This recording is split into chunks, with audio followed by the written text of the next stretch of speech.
Hello दोस्तों, मैं हूं आपका दोस्त दीपक कुमार और आप मेरे साथ जुड़े हैं आधुनिक भारत के इतिहास के सेक्शन में, जिसको कि हम लोग एक एक करके पढ़ते जा रहे हैं। पिछले वीडियो में हम लोगों ने पढ़ा था डचों के बारे में, जिसको कि हम लोगों ने देखा था कि डच भारत में व्यापार करने के उद्देश्य से आए थे और किस तरह से उनका समापन हुआ। तीसरा हम लोग पढ़ने वाले हैं आज अंग्रेज़ों के बारे में। जैसा कि हम लोग जानते हैं, भारत में व्यापार करने के लिए यूरोप से पहले पुर्तगीज आए थे, उसके बाद डच आए थे और तीसरा हम लोग पढ़ने वाले हैं अंग्रेज़ के बारे में। चलिए स्टार्ट करते हैं। डच के बाद अंग्रेज आए, जबकि इनकी कंपनी ईस्ट इंडिया कंपनी की स्थापना डच ईस्ट इंडिया कंपनी से पहले ही हुई थी।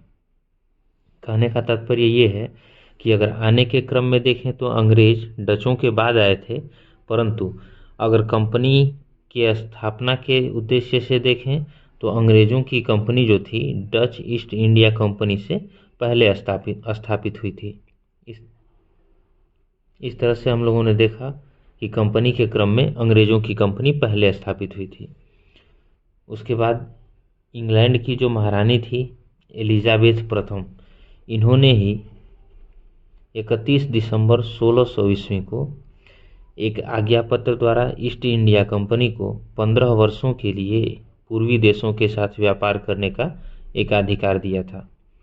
अर्थात महारानी जो थी इंग्लैंड की एलिजाबेथ प्रथम, इन्होंने ही 31 दिसंबर 1600 ईस्वी को एक आज्ञा पत्र जारी किया, जिसमें इन्होंने बताया कि हम ईस्ट इंडिया कंपनी को 15 वर्षों के लिए एक एकाधिकार प्रदान करेंगे, जिसमें कि वो लोग जाकर के भारत में व्यापार को आरंभ कर सकेंगे और व्यापार कर सकेंगे।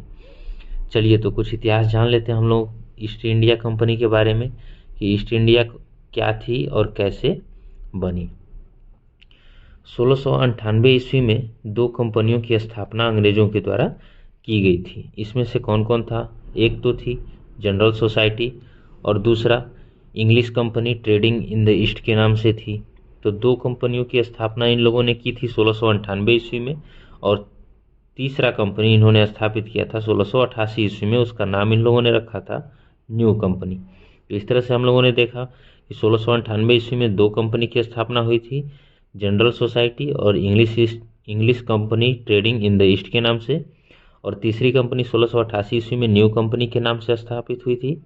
और इन्हीं तीनों कंपनियों को मिलाकर के 1708 ईस्वी में एक नया नाम दिया गया था, जो नाम था the United Company of Merchant of London trading to the East Indies. ये नाम था, यानी कि पहले जो स्थापित 3 कंपनियां थी, इन 3 कंपनियों के नाम को मिला करके एक नया नाम दिया गया था the United Company of Merchants of London trading to the East Indies. और यह नाम इन लोगों का 1833 ईस्वी तक चला, और 1833 ईस्वी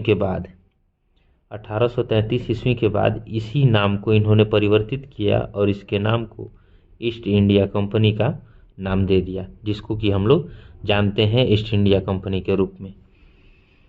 उसके बाद इन्होंने एक प्रयास किया था 1600 ईस्वी में कंपनी स्थापित करने के लिए, जो कि सफल नहीं हो पाया था।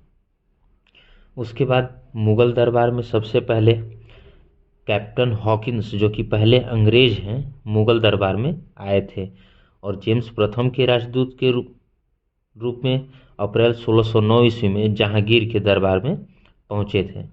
यानी कि अगर हमसे पूछे कि प्रथम अंग्रेज कौन था जो मुग़ल दरबार में पहुंचा था जेम्स प्रथम के राजदूत के रूप में, तो वो थे कैप्टन हॉकिंस। आगे देखते हैं हम लोग। नेक्स्ट कीवर्ड है समुद्र के रास्ते भारत आने वाला पहला अंग्रेज अगर पूछता है तो वो कैप्टन हॉकिंस ही था, जो कि जहांगीर के दरबार में पहुंचा था। दूसरा देखते हैं, पहली बार इन्होंने सूरत में 1608 ईस्वी में कंपनी खोलने का प्रयास किया था। उसके बाद 1611 ईस्वी में दक्षिण पूर्वी समुद्र तट पर सर्वप्रथम अंग्रेजों ने मसूलीपट्टनम में एक व्यापारी कोठी की स्थापना की थी, जबकि पश्चिमी तट पर अगर पूछे तो 1613 ईस्वी में सूरत में एक व्यापारी कोठी स्थापित की थी। इस तरह से इन लोगों ने दक्षिण पूर्वी समुद्री तट पर मसूलीपट्टनम में 1611 ईस्वी में एक कंपनी की स्थापना की, और पश्चिमी तट पर पूछे तो 1613 ईस्वी में सूरत में व्यापारिक कोठी की स्थापना की।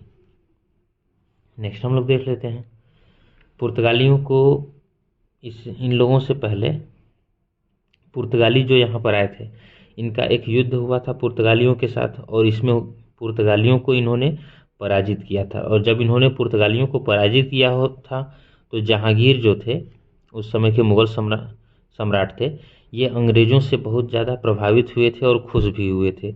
इसीलिए इन्होंने 1613 ईस्वी में सूरत में अंग्रेज़ों को व्यापार करने की अनुमति प्रदान की थी कि आप यहाँ पर एक व्यापारिक कोठी स्थापित कर सकते हैं और उसके बाद आप अपने व्यापार को कंटिन्यू कर सकते हैं। तो इसी के एवज़ में 1613 ईस्वी में सूरत में इन लोगों ने व्यापारिक कोठी की स्थापना की थी।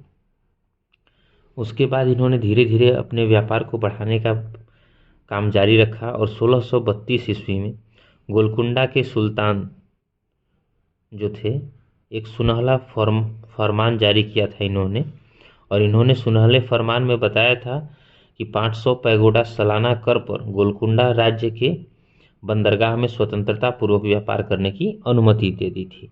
अर्थात 1632 ईस्वी में गोलकुंडा के जो सुल्तान थे उन्होंने एक सुनहला फरमान जारी किया था और इसके अनुसार इन्होंने 500 पैगोडा सालाना कर के आधार पर गोलकुंडा राज्य के जो बंदरगाह थे वहाँ से अंग्रेज़ों को स्वतंत्रता पूर्वक व्यापार करने की अनुमति प्रदान कर दी थी, ताकि आप यहाँ से अपना व्यापार आरंभ कर सकते हैं और अपने कंपनी का विकास कर सकते हैं।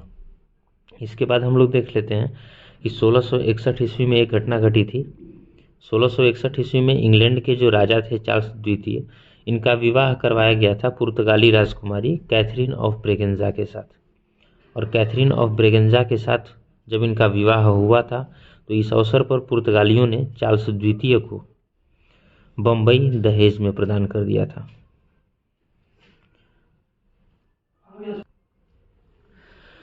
चलिए और नेक्स्ट नोट में देख लेते हैं। बात अगर बम्बई की आई है तो बम्बई की स्थापना गैरोल्ड अंगियार नाम से जो थे इन्होंने की थी। अगर बम्बई शहर की स्थापना पूछता है किसने की थी तो आप लोग याद रखिए गैरोल्ड अंगियार ने की थी।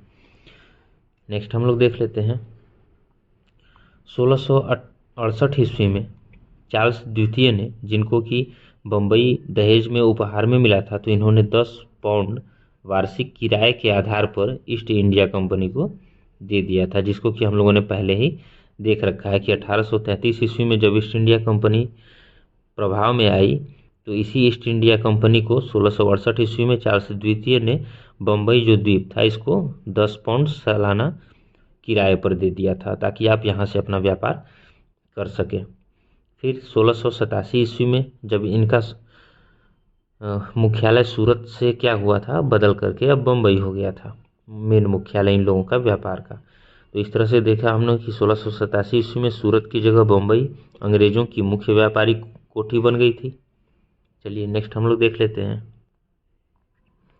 1651 ईस्वी में बंगाल के जो शासक थे उस समय शाह शुजा इनका नाम है, इन्होंने अंग्रेज़ों को सर्वप्रथम व्यापारिक छूट दी थी, जिसको कि निशान कहा जाता है। अगर कोई पूछे कि निशान क्या होता है तो शाह शुजा जो बंगाल के शासक थे उस समय के तत्कालीन शासक, इन्होंने ही अंग्रेज़ों को सर्वप्रथम व्यापारिक छूट दी थी, तो ये व्यापारिक छूट ही निशान के नाम से जाना जाता है।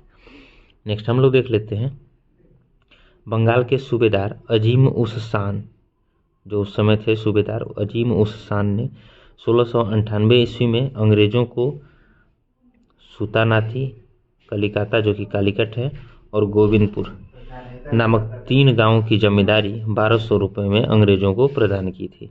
और इसी जगह पर इन्होंने फोर्ट विलियम का निर्माण किया था, जिसको कि हम लोग जानते हैं कि फोर्ट विलियम कोलकाता में स्थापित है। और साथ ही इसके प्रथम प्रेसिडेंट बनाया था इन लोगों ने सर चार्ल्स आयर को। तो सर चार्ल्स आयर जो थे इसके प्रथम प्रेसिडेंट थे। उसके बाद हम लोग आगे देखते हैं। अगर बात कोलकाता की आई है तो फिर कोलकाता के बारे में थोड़ा सा देख लेते हैं। कोलकाता जो नगर था इसकी स्थापना की थी जॉर्ज चारनॉक ने। और ये जो जॉर्ज चारनॉक ने कोलकाता नगर की स्थापना की थी, ये कोलकाता नगर 1774 ईस्वी से लेकर के 1911 ईस्वी तक ब्रिटिश भारत की राजधानी भी रह चुका है।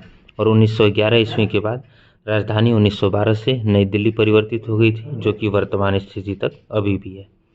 उसके बाद हम लोग देखते हैं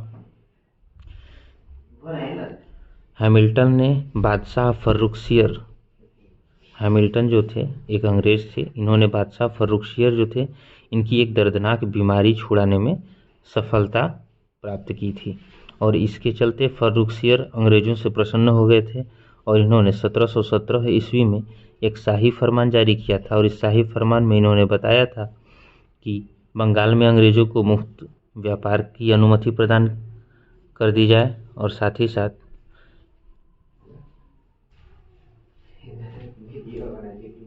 बंगाल में मुक्त व्यापार इन लोगों को करने की अनुमति दी गई। दूसरा, सूरत को कर मुक्त कर दिया गया, सूरत में इन लोगों की जो व्यापारिक कोठी थी उसको, और उसके बाद कंपनी के सिक्कों को भारत में चलाने की अनुमति दी जाए, तो ये अपने कंपनी के सिक्कों को भारत में उपयोग में ला सकते थे। उसके बाद इस तरह से हम लोगों ने देखा कि अंग्रेज़ों को बहुत लाभ हुआ इस फरमान के चलते, और न केवल बंगाल बल्कि पूरे भारत में अपनी शक्ति बढ़ाने का अवसर प्राप्त हुआ। और इस तरह से हम लोगों ने देखा कि अंग्रेज़ों का आगमन किस तरह से हुआ, और आगमन के बाद इन लोगों ने एक एक करके अपने आप को यहाँ पर स्थापित कैसे किया और अपने व्यापार को धीरे धीरे बढ़ाते गए। और व्यापार बढ़ाते के साथ ही इन लोगों ने प्रशासनिक कार्यों में हिस्सा लेना शुरू किया और फिर यहाँ पर शासन करना स्टार्ट किया। उसके बाद कंटिन्यू 1947 ईस्वी तक ये शासन किए और उसके बाद ये लोग यहाँ से चले गए।